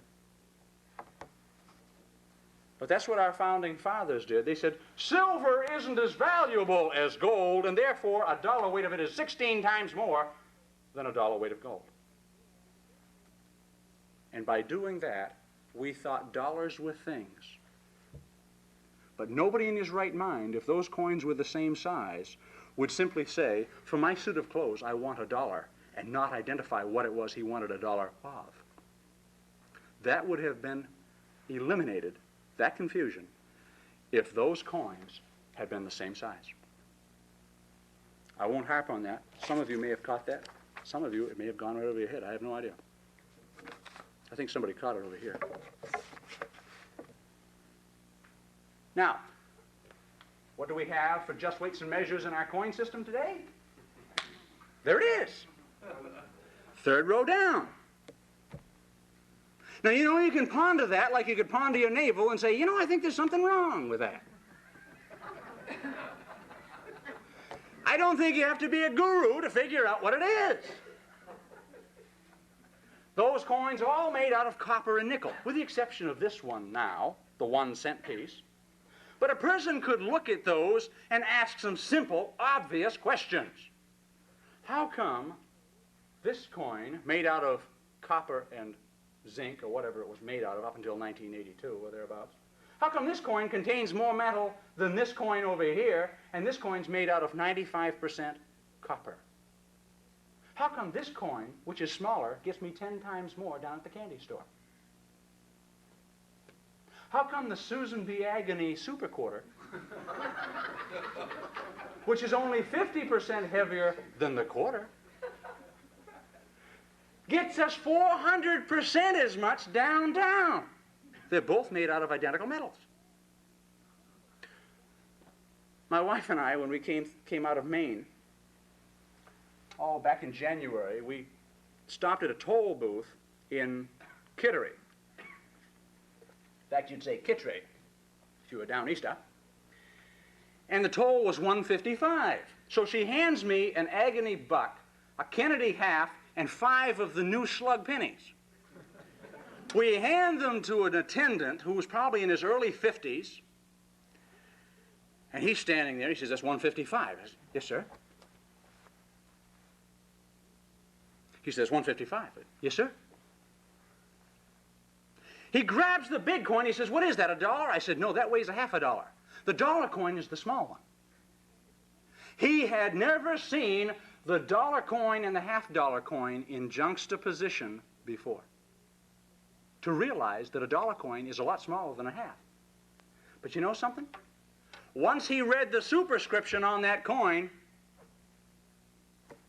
he believed. See, there's one born every minute, isn't there? Maybe 2 or 3. We've got a country full of them. And I've been there. If you went downtown and you wanted to invest, as the Spotlight newspaper had wisely told us to do years ago, in copper, and we took a $1 bill down and we said, I want an Agony coin, how much metal do you get? Put it on the scales. 0.3 of an ounce. Next day we go down to the bank, same little girlie, and we said, I have $1 in quarters. Take them back home, put them on the scale. 0.8 of an ounce. Coming up. Next day we go down to the bank and say, I want $1 in nickels. Take the nickels back home, put them on the scales. How much do we get? 3.6 ounce of metal. Next day we go down to the bank and we say, we want some of the old pennies, the 1981 and earlier. We bring $1 in pennies home and we put them on the scales. How much do we get? About 3/4 of a pound. The Bible says you will not have in your bag a weight, a large and a small. No. We're still just in the tokens. We haven't even gone over $1 and we're already up to 4 different weights in the bag. You see, the morality of a people is seen in how they pay their bills.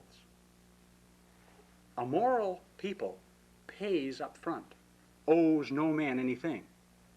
Where would they have ever heard a commandment like that? Romans 13 of all places. Romans 13:8 says, owe ye no man anything but to love one another. That's all we do in our society is owe. And we'll have just weights and measures? We haven't even gotten into the bills yet, and look what we've done.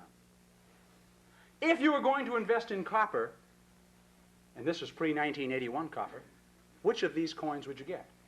The agony or the pre-1981 penny? Get a lot more metal for your buck, don't you? A day at the Fed, Federal Reserve Bank of New York.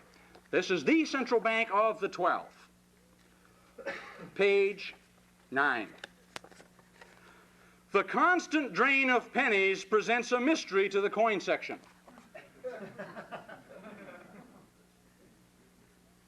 Get any idea what happened to the pennies?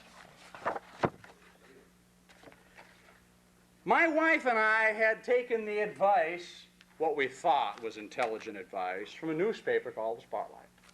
We'd take a $20 bill down to the bank and we'd lug home our pennies, and we had 5-gallon buckets in the cellar full of pennies. Have you ever tried to pick up a 5-gallon pail of pennies? Somebody just told you that this is just the day before the day after. Bomb scare. And you're going to flee for the hills with your savings. Have you ever tried to pick up a 5-gallon bucket of pennies? I don't care how strong you are. The handle might come with you, but the bucket's not going anywhere. It's staying right there. Pennies are a terrible investment. That's why they were simply a token. That's all they'll ever be, is a token. Now, a 5-gallon bucket of gold, you'll try to figure out how to carry as much of that as you can. But if you can't walk off with but a handful, you'll pay your way across this country with no trouble at all. But now with copper. Exactly why they disappear, the pennies, or where, is anyone's guess. This is the monetary authority of the United States, and they couldn't even figure out where the pennies were going. They tell us in here that the New York Fed had to put an average of 50 million new pennies into circulation each month to keep up with the drain. No, I didn't have them all. There are others that were doing it. The Federal Reserve and the Treasury get pennies for absolutely nothing. They don't pay one solitary cent to get pennies. But if you think they do, you tell me what it is that they pay for the pennies with, and I'll give you a pound of it absolutely free. But it keeps up the illusion. When we get talking about the monetary system of the country, we invariably end up talking about the bills that we carry around in our pocket. Where do they come from? Let's go to the Fed. People aren't going to believe you when you tell your parents, your brothers, your sisters, and your children. You won't be believed. They'll believe the monetary authority of the United States. So let's see if they'll tell us something true. Your money in the Federal Reserve System, published by the Minneapolis Fed, page 4. They tell us about the beginning of loan contracts and paper money. And where do you suppose it began? Ancient Babylon, for those who are interested in Babylon. Loan contracts originated in ancient Babylon, but modern-day banking probably had its start in England. Goldsmiths, now goldsmiths were the predecessor or the precursor to the banker. Goldsmiths stored gold and coins for customers as a sideline to their principal trade. I think they used to make gold ornaments and so forth, idols. And issued receipts for the amount. People say, what could be wrong with that? You just go to somebody else who'll take care of your gold better than you would. Who would that be? I don't know. And he'll give you a receipt for the gold you deposit. What could be wrong with that? In time, depositors of gold found they could settle debts by transferring gold receipts instead of gold itself. Is a gold receipt gold? No. Now people say, what could be wrong with that? This gentleman over here, I'm going to pick on him all night. He wants to take a trip across the desert. He comes into honest Bruno in Jerusalem. And he says, Bruno, will you store the gold for me while I take a trip? Sure. I'll give you a receipt. So I give him a receipt. He goes across the desert. He finds this gentleman over here in the end with the glasses. He's selling an oasis. Now, Oasis is a filling station for camels. It's a going concern over there. So he says, how much do you want for this filling station? The guy says, I'd like to have $10 in gold coin. He hands him a piece of paper that says payable in gold. The guy says, I don't want paper, I want gold. Didn't you understand? Well, he says, this is a promise to pay gold. Well, you just take it back to honest Bruno in Jerusalem, and he'll give you the gold just like it says on the contract.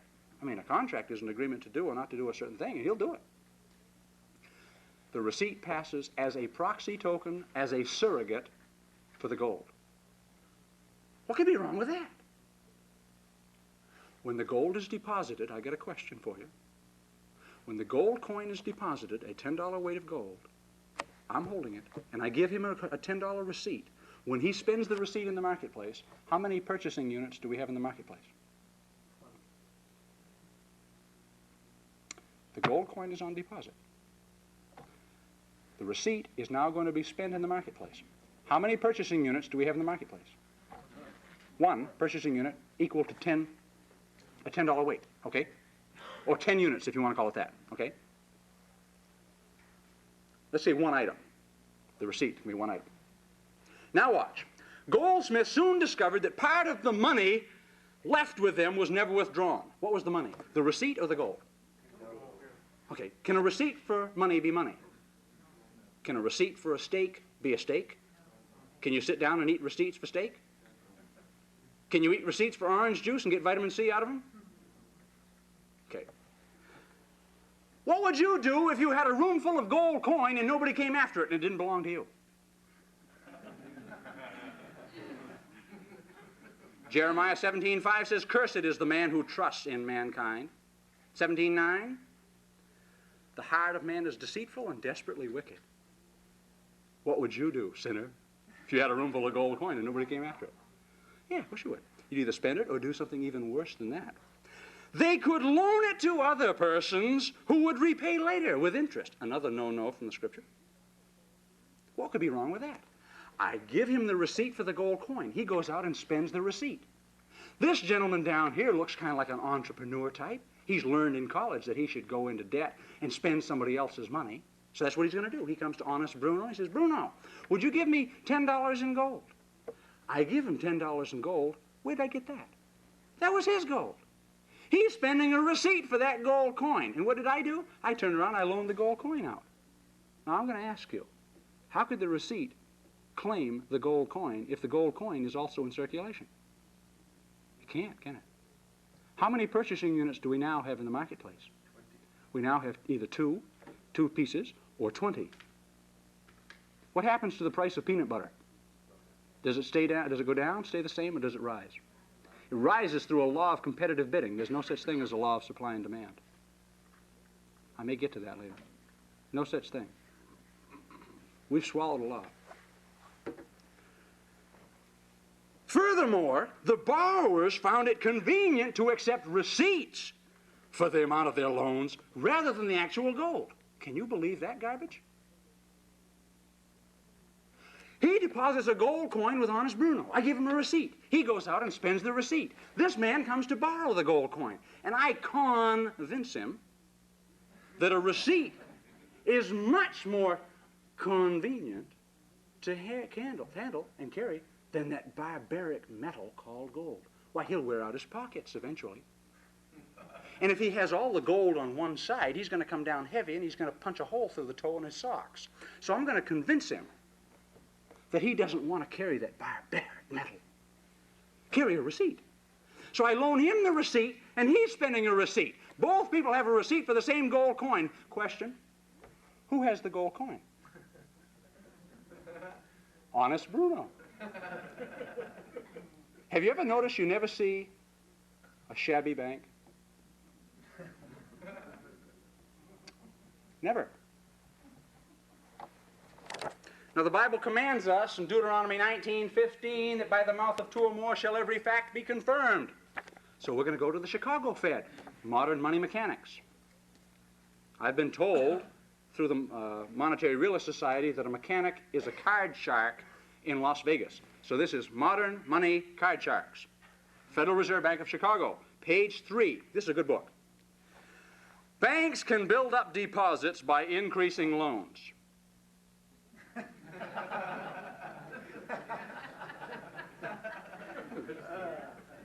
Is that right? Now, I'm a simple fellow. I know what a deposit looks like.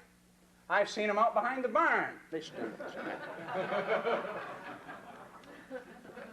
When somebody says he wants to fertilize his garden and he wants some of your deposit and you loan him some of that deposit, does the deposit increase, stay the same, or go down? Got to go down, hasn't it? That's not what it says here. It says banks can build up deposits by increasing loans. They couldn't be loaning the deposit if the deposit's going to increase. Now, that's a simple statement, but it's there in black and white, and this is a revised edition, been revised 3 times. This unique attribute of the banking business was discovered several centuries ago. Oh. At one time, bankers were merely middlemen. At one time, they were. Most people still think they are. They made a profit by accepting gold and coins brought to them for safekeeping and lending them to borrowers. Don't most people still think that's what they do? They don't do that at all. And we're not talking about the central bank, are we? We're talking about banks just like this one right here. The local banks. You see, 76% of all the fraud that's committed in America is committed by local banks, not the Fed. Keep that in mind. But they soon found that the receipts they issued to depositors were being used as a means of payment, as if they were payment. These receipts were acceptable as money. Can a receipt be used as money, or is a receipt used as if it was money? Yeah, big difference. That little word if. These receipts were acceptable as money since whoever held them could go to the banker and exchange them for metallic money. What was the metallic money?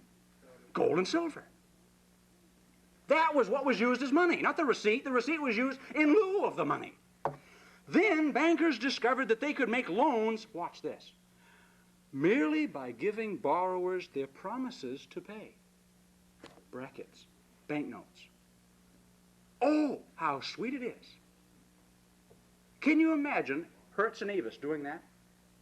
We go down to the Avis counter, and here's my nice woman down here who's renting cars. And I said, I'd like to rent a car. She said, what kind of a car would you like to rent?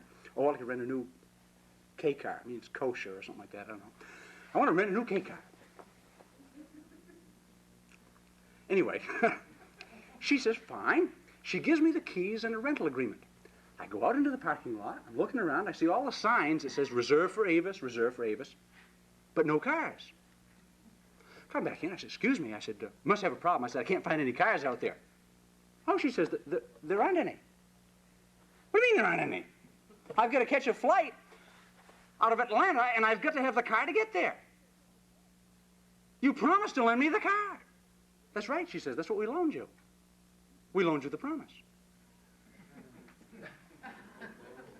You see, she says, we found it was a lot cheaper that way. Yeah? Yeah, I guess I can see what you mean by that. Then bankers discovered that they could make loans merely by giving borrowers their promises to pay, brackets, banknotes. In other words, they're going to write you a banknote that's backed by nothing. That's nice. It's a bad check. In this way, banks began to create money. Banks don't create money. You and I create money right here. They just write bad checks. When a bank writes a bad check and you think it's money, you've just created the money right here. That's your function, not theirs. You create the money. Now they want to steal your ideas. They stole your gold and silver. Now they're stealing your ideas. When are you going to get mad?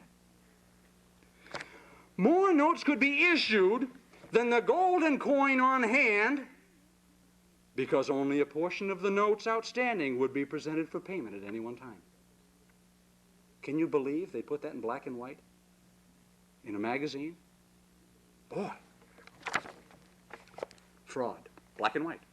Maybe they've heard that we're forming a militia or a posse and they want to get off the hook easy by admitting to the crime in advance. They're going to get theirs, even if they admit to it. That's the best testimony, you know, the testimony of the person who's committed the crime. But that doesn't let them off the hook. Murder is still murder. Now, if you turn to page 2 of your handout sheet, we'll look at that. And some of you, maybe many of you, have gone through this before, but let's see if we can shed a little new light or nuance on this thing. We're going to look at the 4 $10 Federal Reserve notes, and we're only going back to the 1928 series note. We could have gone all the way back to 1776 to the Continental Notes and read the contract on the face of those, but every note from the early times, from Babylon, right on up to 1962 inclusive, bore a contract on the face of the note. Where's the contract on the note? The contract is 14 words long. It starts off, the United States of America, on top of the picture, and underneath, the contract is completed. Will pay to the bearer on demand $10. That is the contract, not the fine print to the left. The contract is an agreement to do or not to do a certain thing. That's all a contract is. I got talking with a Federal Reserve agent from the Federal Reserve Bank of Boston. In fact, we spent an hour and a half together for breakfast before he went on radio to talk about consumer credit. Very nice gentleman, again, probably in his early 50s, admitted to me, quote, we're not using anything as money. See, he can't collect the £1 offer that I've got. He also tells me, quote, with regards to banking, quote, you're getting the shaft. I won't give you his name because I'm afraid he's already going to have enough heat because I've mentioned his name in too many meetings before, and we ought to at least keep one or two honest bankers at the Fed. You may need them later on. I asked him if this was a contract, and he said yes. Almost had to break his arm, but he finally admitted, yes, it is a contract. What does the contract promise to do? Pay $10. Well, that's like saying it's going to pay 10 gallons. 10 gallons of what? 10 ounces. 10 ounces of what? Well, we now have to go to the left of the pretty portrait to find out in the fine print what the substance is we're going to get. Redeemable in gold on demand. How much gold? A $10 weight. How much is that? 258 grains, 90% pure. You can get that in 2 5s, 1 10, 4 $2.50 weights, or 10 $1 weights. And it'll all come up to the same thing, 258 grains. How many people here, be honest now, knew for a fact that this Federal Reserve note, this 1928 Federal Reserve note, was not redeemable in gold? No, not today. It was not redeemable in gold in 1928. How many people knew that? Why? When Congress opened or authorized the Federal Reserve to open their doors in 1914, the act was passed December 23, 1913, Congress authorized the Fed to operate on a 40% specie redemption requirement. Who says? The Fed. What does that mean? That means you only had to have $40 in gold to write $100 in notes. Wouldn't you like to do that? I bet you thought, Federal Reserve Bank of New York, I bet you thought a lot of things. Just straighten you right out here. This is a beautiful book. Got to get it. Want 25 copies of this book right here. I bet you thought. Page 29. When the Federal Reserve was established, Congress required the 12 reserve banks to back their currency. Question, is that a currency note or is it currency? No. It's a currency note. Can a currency note be currency? No. No. Can a money note be money? No. Okay. So they make mistakes like that. Forgive them. Back their currency with 40% gold. That's a substance. You can find the atomic number and the atomic weight, the color, and all the other sort of attributes of gold, can't you? And 100% of something else. I'm not going to tell you what the something else is until about a minute's up. If you back it with 40% gold and 100% of something else, what's that going to add up to? Why would you back a note with 140% of anything? That would make sense, would it? You're certainly not going to get rich doing that. 100% eligible paper. Brackets. Short-term IOUs. What's a note? An IOU. What are they going to back it with? 40% gold and 100% IOUs. Pretty good, huh? Kind of takes you off the track a little bit. What does a 40% redeemability mean? Well, that simply means that we take 100 of us people, we go downtown over here to the maybe to the airport, better still, and we want to get a ticket on Delta. I think this is the home town of Delta. We want to take a ticket and go to Fort Lauderdale. So 100 of us get our ticket, and we go down to the gate to get our seat. The gate attendant lets the first 40 people on the airplane. The next 60, he turns away. Being one of the 60, I get a little upset. And I said, what gives here anyway? Well, he says, we overbooked. I guess you did. You turned away more people than you let on the airplane. Yes, sir, he says, we did. How many tickets did you sell? 100. How many seats on the airplane? 40. You dingbat, you're going to have to refund 60 tickets. No, sir. He says, those are non-refundable tickets. How's business? Fantastic.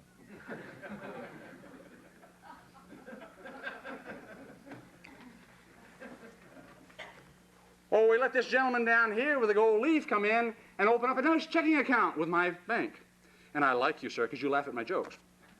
Therefore, I will let you put $40 in your account, and I will let you write $100 in checks, and I will clear the whole amount. Would you like that? He likes it. 60% of the checks he's going to write are going to be fraud, theft, in favor of him against whoever you are that gives him something in return. That's exactly what our political action committee in Washington, that's called Congress. That's the only political action committee we need down there. That's exactly what they authorized the private Fed to do to us starting in 1914. 60% fraud from the very beginning. Not bad. I could live on that, couldn't you? I could live on that. Second note down. It's a 1934 series. This was the next series note that came out. The reason we had another series note was because they had to do something. They had to outlaw the gold. Why'd they want to do that? Well, FDR, our first elected emperor, had to take away the ownership of gold so that we couldn't figure out that we'd just been cheated. How would we find out? Well, we'd simply go to the bank and we'd try to get all the gold back. And we'd find out that 60% of the notes couldn't get the gold. So to keep us from finding out that we'd been cheated, they took away our gold. That way we'd never find out the fraud. So they outlawed the ownership of gold. How are they going to get people to do that? You've got to condition the mind. How do you do that? Give them a depression. How do you do that? Float too many notes and then call them back in. And leave the people dwindling and twiddling their thumbs, trying to figure out how they're going to get out of this mess. My friends and fellow Americans, I'm going to help you to take away your gold. Same contract, the United States of America will pay to the bearer on demand $10. $10 of what? Well, the fine print to the left of the portrait says this note is a legal tender. The note is a legal tender. And is redeemable in lawful money. So I asked our man from the Fed, if the note is redeemable in lawful money, can the note be lawful money? He said, no. Do you know what lawful money is? He said, no. Would you like to know? Yes. Title 12 of the United States Code, Section 152, says, quote, the terms lawful money or lawful money of the United States should be construed to mean gold or silver coin of the United States. But we can't get gold for the second note down. Why not? It was against public policy for us to own our own gold. House Joint Resolution 192. Okay? So now we're going to turn this in and get silver. How much silver are we going to get for that? A $10 weight. Not $10 worth, because $10 worth of silver keeps changing from day to day, but a $10 weight of silver is just as much now as it was when these notes started to fly. 412.5 grains to the dollar weight, therefore we're going to get 4,125 grains of 90% pure silver. Okay? Third note down, you notice we've done something a little interesting here. That's a 1950 series note, and they shrunk the print, the fine print, to the left of the portrait. They went from 4 lines down to 3 lines. Read it. It's word for word the same as the 1934 series note. This note is a legal tender for all this public and private and is redeemable in lawful money, etc., etc. Why did they shrink the print of that sentence? Trying to save ink?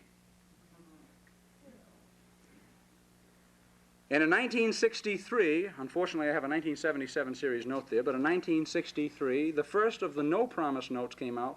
When was that? Day after JFK was assassinated, right? According to, what was his name? Wrote Fourth Reich of the Rich.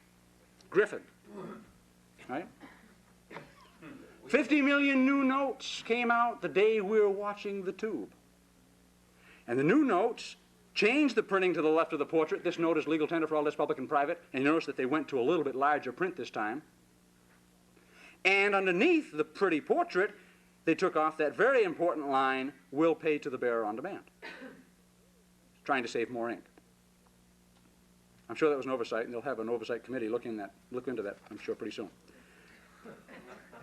The top 3 notes were only a promise to pay $10 of the money. Were they $10 in and of themselves? No. By removing the promise to pay, we'll take it to the dry cleaners. By removing the promise to pay the $10 off the bottom note, did that convert the piece of paper into $10? Merrill Jenkins had an attorney from the Federal Reserve Bank of St. Louis on the witness stand over in St. Louis one day, and he was showing him $20 bills. And he showed him a $20 bill that had a promise to pay, like the 1934 series. And he said, is this a lawful contract? And the attorney for the Fed says, yes, it is. If it said the United States of America will pay to the bearer on demand 20 oranges, would it still be a lawful contract? The attorney said, yes, it would be. If we remove the promise to pay the oranges, will that convert the piece of paper into 20 oranges? The attorney said, yes. Merrill Jenkins then pointed to the exhibit table where he had 20 oranges on display in a basket. He said, would it look anything like those? Do you see, folks? Common sense is not very common, especially with attorneys. The reason we did not notice that there was a contract, see, I never noticed there was a contract on that note years ago. And I've talked with people who are 70 years old and handled every single one of those notes on that piece of paper and never knew there was a contract on it. Why not? Because the contract was written in 3 styles of type. 1, 2, 3. Have you ever written a contract 14 words long and changed the ball on your IBM Selectric 3 times? And stuck a picture of your boyfriend 1/3 of the way through the sentence? It breaks up the continuity of the sentence.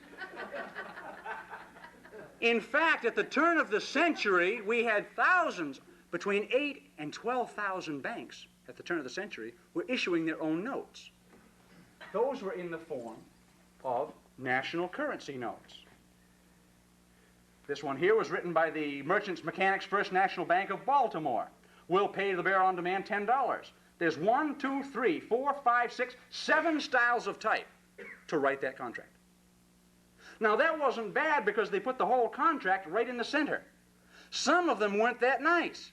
Some of them stuck the contract all over the place and stuck 2 pictures in there to boot. And I could show you that piece of paper and said, find me the contract. You'd know what you were looking for, and I bet you'd take you a minute to find it and read it. Deception? I think so. They didn't want us to see that there was a contract on the note. They wanted us to believe that the note was the fulfillment of the promise to pay. Lovely. Now, the top Federal Reserve note was redeemable in what, supposedly? Gold, or lawful money, which was gold or silver. Notice that the Federal Reserve could pay in gold or silver, but the Treasury had to pay in gold. Very interesting. Second and third note were redeemable in what? Silver. But Federal Reserve notes were never redeemable. You could only exchange some of the notes for the gold or the silver, because they never had 100% backing for Federal Reserve notes. Federal Reserve notes have never been redeemable. The bottom note is redeemable in what? Nothing. That's very important, because John Maynard Keynes, who is featured here on the cover of Keynes on Inflation, 1980 Annual Report for the Federal Reserve Bank of Richmond, tells us on page 6 we're going to get the Fed quoting Keynes, quoting Ulyanov, whose name is Lenin. Very good. Lenin is said to have declared that the best way to destroy the capitalist system was to debauch the currency. Has it been debauched, and by percentage, how much? 100%. Not bad. We'll get back to Keynes. We call these things bills. What kind of a bill is it? Don't tell me a $10 bill. I already knew that. Is it a nickname for William? Then that would be a $10 William. Is it a duck bill? Quack. It's not an electric bill. What kind of a bill is it? No. Where does the word bill, B-I-L-L, come from? Piece of paper. A bill of credit. Oh, yeah. Light dawns on Marblehead, right? What is a bill of credit? Well, we look it up in Black's Law Dictionary. I was looking up in my second edition, and here I find bill of credit. In constitutional law, quote, a bill or promissory note designed to circulate as money, as if it were money, and redeemable at a future day. Are Federal Reserve notes redeemable at a future date? Are they bills? Because a bill has to be redeemable. See, that's not even a $10 bill. It's not a bill. But there's a problem. Let's say it was 100% redeemable. Let's say it was issued by the United States government. We have a problem with it. It's unlawful. Even if it's 100% redeemable. Unlawful. Why?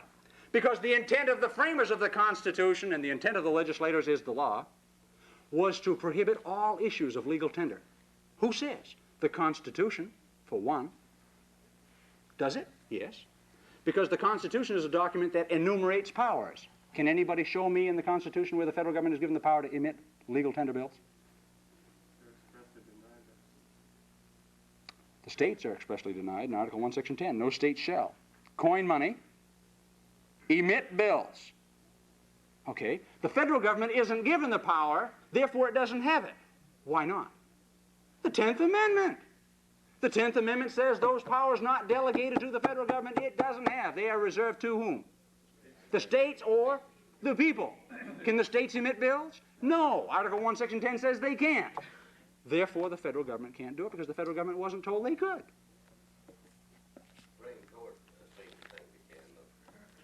That's why I tend not to quote Supreme Court and people in black robes, because quite obviously the Pharisees and the scribes sit in Moses' seat. That's the same today as it was when that was spoken by Christ. Page 60 and 61 of a book here written by A. Barton Hepburn, written in 1903. It's called Contest for Sound Money.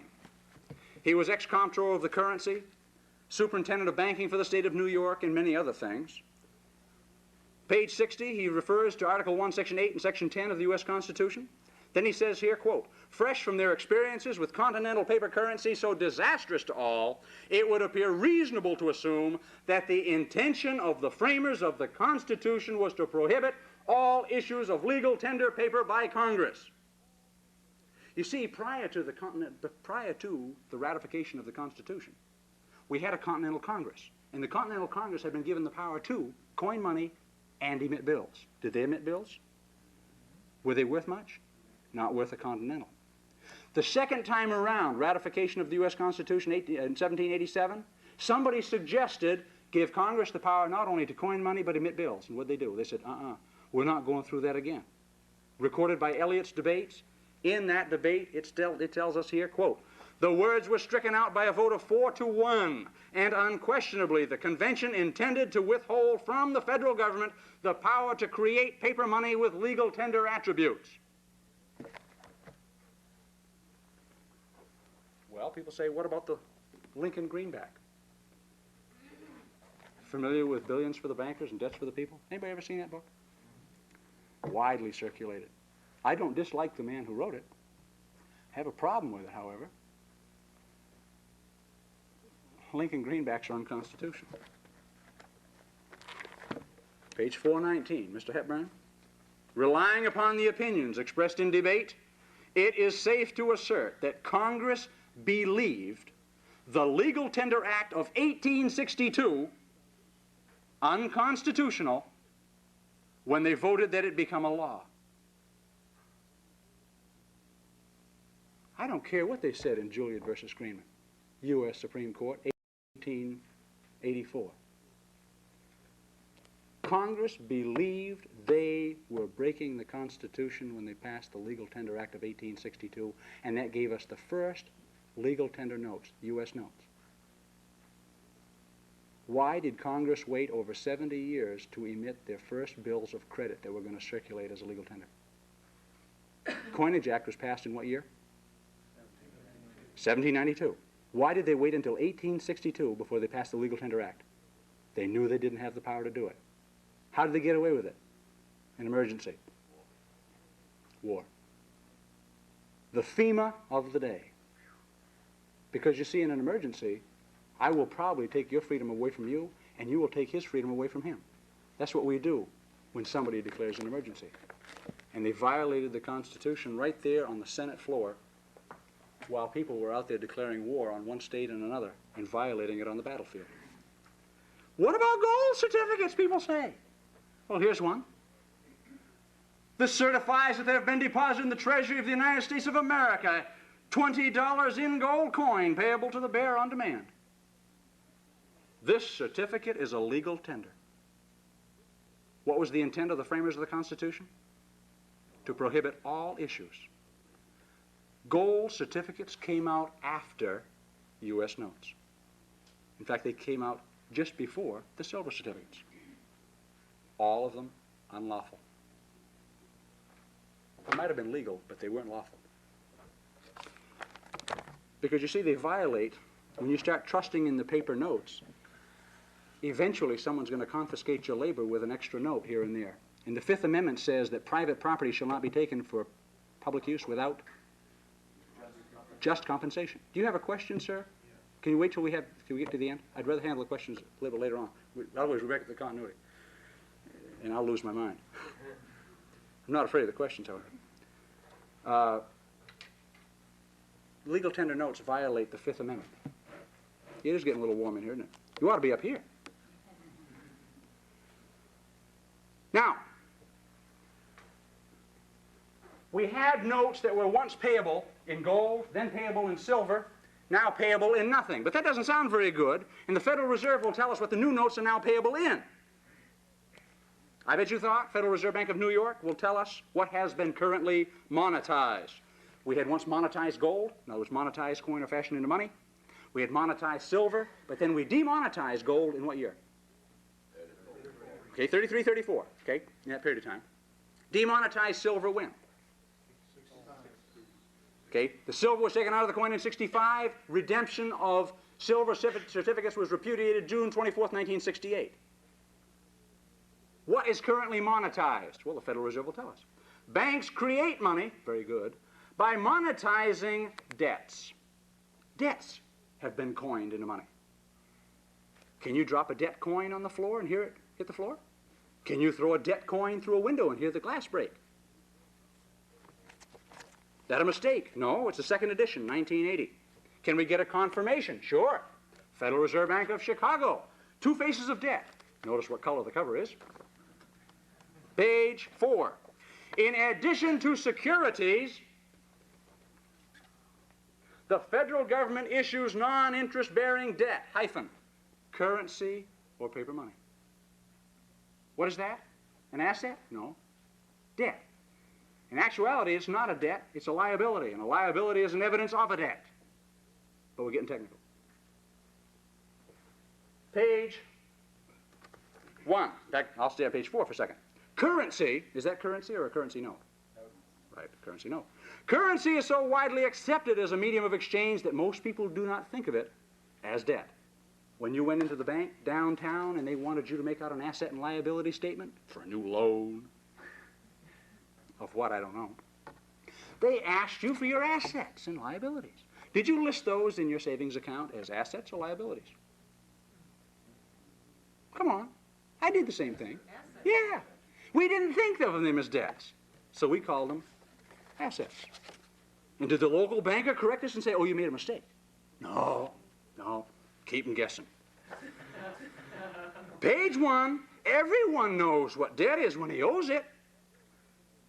But people sometimes forget that most of the financial assets they try to accumulate are the debts of others. The assets you're accumulating are somebody else's debts. That means assets are debts. Did you know that? Assets are debts. Yeah. Doublespeak, newspeak. That's an oxymoron. There's such a word. An oxymoron is when you use two words in juxtaposition, but they have opposite meanings. For example, we have a potato chip company back in Maine that declares on the bag that they're wicked good. Now, come on. They could be wicked or they could be good. But can they be wicked and good at the same time? Or someone might say, he's an awful nice guy. Can he be awful and be nice at the same time? That's an oxymoron. Assets are debts. If that's so, then debts would have to be assets, wouldn't they? Sure. Page 5, red letters, no quotation marks, subtitle, debts are assets. But you knew that already, didn't you? Black is white, positive is negative. Everybody knew that. These are brilliant people that write these books. Page 6, some debt assets are easily sold. Have you sold a debt asset recently? poem. Now, what is debt?